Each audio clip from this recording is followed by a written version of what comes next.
Pour l'exercice 54, on nous dit déterminer la limite en A des fonctions suivantes. Donc, quand on observe l'expression de la fonction f, on voit qu'on a exponentielle d'une quantité assez complexe. On peut donc nommer cette quantité grand X pour commencer d'abord par s'occuper de ce grand X. Donc, comme on calcule la limite en plus infini, on calcule la limite alors de grand X lorsque petit x tend vers plus infini.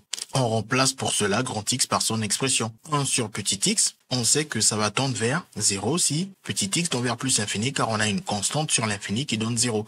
0 moins 1, cela se rapproche alors de moins 1.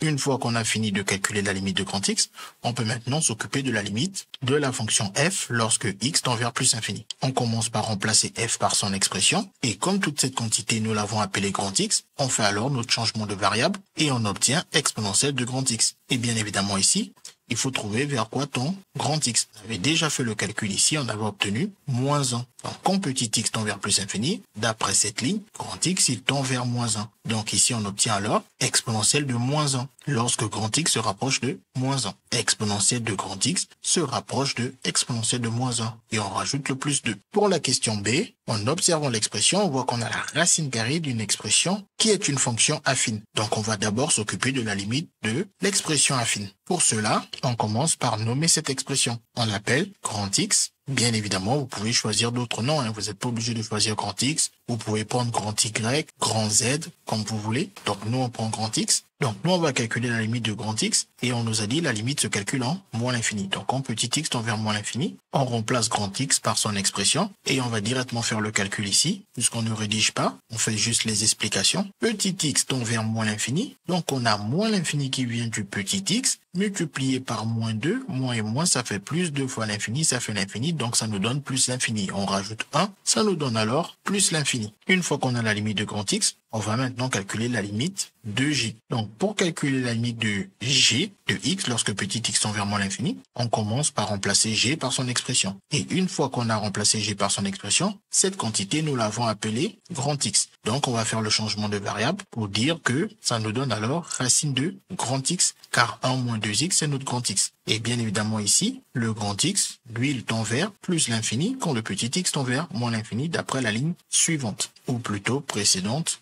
d'après notre exercice. Et donc ici, on a la racine carrée de grand X qui va tendre vers plus infini quand grand X tend vers plus infini. Et moins 2 étant une constante, on a donc une constante sur l'infini. On sait qu'une constante sur l'infini, ça se rapproche de 0. C'est même 0 moins car on a un nombre négatif sur quelque chose de positif. Donc ça donne un résultat qui est négatif par quotient et règle de signe.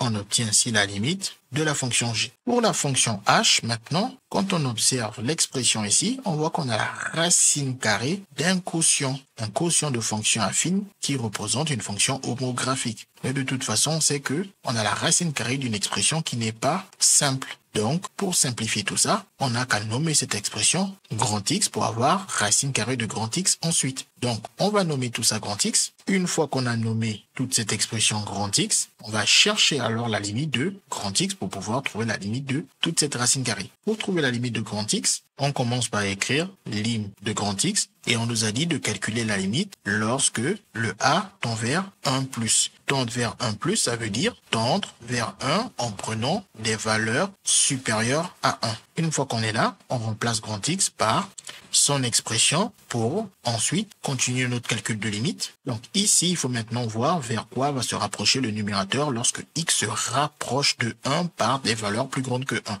Donc attention, x ne devient pas égal à 1, x se rapproche de 1. Donc si x se rapproche de 1, le numérateur se rapproche de 5 fois 1 plus 1. Et 5 fois 1 plus 1, ça nous donne 6, car 5 fois 1, ça fait 5, plus 1, ça fait 6. Et on fait exactement la même chose au dénominateur. Lorsque x se rapproche de 1 par valeur supérieure à 1, le x moins 1 se rapproche de 1 moins 1. Il ne devient pas égal à 1 moins 1.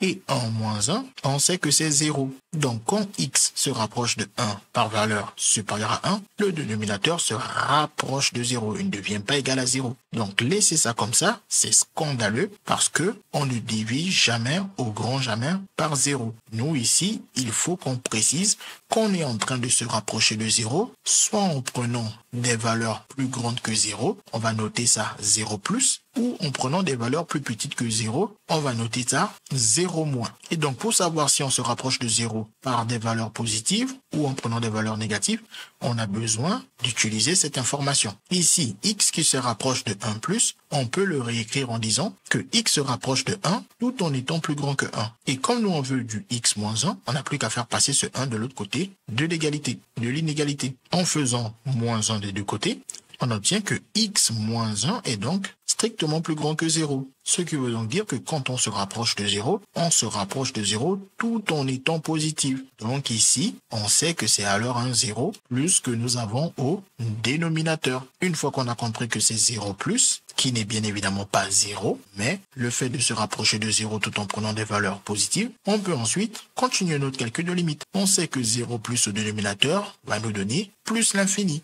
qui multiplié par 6, qui est un nombre positif, nous redonne plus l'infini.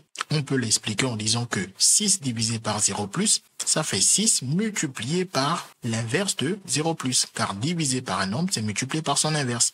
Et 1 sur 0 plus, c'est plus l'infini. 6 fois plus l'infini, ça nous fait plus l'infini par produit et règle de signe. Une fois qu'on a obtenu la limite de grand X, on calcule ensuite la limite pour la fonction h. Mais, bien évidemment, on peut aussi commencer par calculer la limite de la racine carrée. Donc, vous faites comme vous voulez, soit vous calculez à part la limite d'abord de la racine carrée, ou soit vous calculez directement la limite des deux. Donc, nous, on a commencé ici par calculer la limite de la racine carrée de tout ce quotient. Tout ce quotient, on l'a appelé grand X, donc cela nous donne racine carrée de grand X grâce à notre changement de variable. Et on sait que grand X va tendre vers plus l'infini lorsque petit x tend vers 1 plus. Et donc, la racine carrée de grand X va tendre alors vers plus l'infini lorsque grand X tend vers plus l'infini. Ce qui nous donne alors la limite de la racine carrée de notre quotient. Une fois qu'on a la racine carrée de notre quotient, on n'a plus qu'à trouver la limite de 3x au cube. Lorsque x se rapproche de 1 par valeur plus grande que 1, 3x au cube va alors se rapprocher de 3 fois 1 au cube.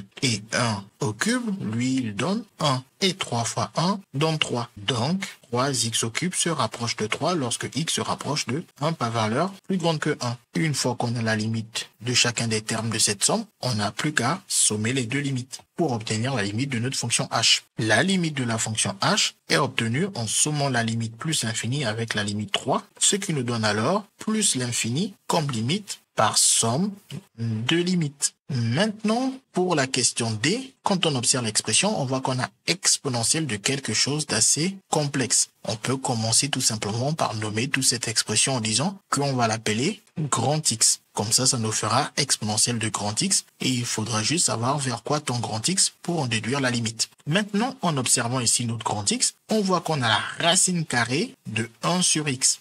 Soit vous vous embêtez à vous dire, je vais encore renommer ce 1 sur X grand Y, et comme ça je calcule d'abord la limite de ce grand Y. Une fois que j'aurai montré que grand Y a telle limite, je ferai la limite de la racine carrée de ce grand Y pour en déduire la limite de cette partie. Sinon, nous on voit ici que, comme c'est un quotient entre 1 et x, avec une racine carrée, on peut simplifier assez facilement cette écriture en distribuant la racine carrée au numérateur et au dénominateur. Et comme nous savons très bien que racine de 1, c'est 1, on peut alors simplifier l'écriture de grand X de cette manière. Pas besoin de faire un deuxième changement de variable. Une fois qu'on a cette nouvelle écriture, on va ensuite passer à notre calcul de limite pour grand X. On calcule alors la limite de grand X quand petit x tend vers 0+, car c'est ce qui est demandé dans l'énoncé. Pour calculer cette limite, on remplace grand X par son expression. Et maintenant, lorsque x se rapproche de 0 par valeur positive, c'est-à-dire par valeur plus grande que 0, le moins 2x se rapproche alors de moins 2 fois 0. Et le 1 sur racine de x se rapproche de 1 sur racine de 0. On peut même mettre 0+, étant donné que on a au dénominateur où il ne faut surtout pas mettre 0. Et donc, on se rapproche de 0 tout en prenant des valeurs positives. La racine carrée de quelque chose qui se rapproche de 0 va elle-même se rapprocher de 0 tout en prenant des valeurs positives. Donc ici, on sait que le produit se rapproche de 0 et ici, on a 1 sur 0+, qui nous donne alors plus l'infini et avec le moins, on obtient moins l'infini. Donc, grand X tend vers moins l'infini, quand petit x tend vers 0 plus. Une fois qu'on a la limite de grand X, on va maintenant pouvoir calculer la limite de la fonction K grâce à notre changement de variable. Pour calculer la limite de la fonction K, on commence par remplacer la fonction par son expression. Donc, l'expression Kx est remplacée par exponentielle de moins 2x moins racine de 1 sur x. Et une fois qu'on est là, on fait notre changement de variable. On remplace tout ce qui est dans l'exponentielle par grand X, ce qui nous fait donc exponentielle de grand X. Et on vient de calculer la limite de grand X. On a vu que grand X a pour limite moins l'infini. Donc, comme on a fait le changement de variable, dès qu'on change grand X quelque part, il faut le changer partout. On ne mélange pas petit x et grand X. Donc, grand X ici, il tend vers moins l'infini. Une fois qu'on est là, on connaît très bien que la limite d'exponentielle de grand X lorsque grand X tend vers moins l'infini, c'est 0. Ce qui nous donne alors la limite de la fonction K lorsque petit x tend vers 0 plus. CQFD, ce qu'il fallait découvrir.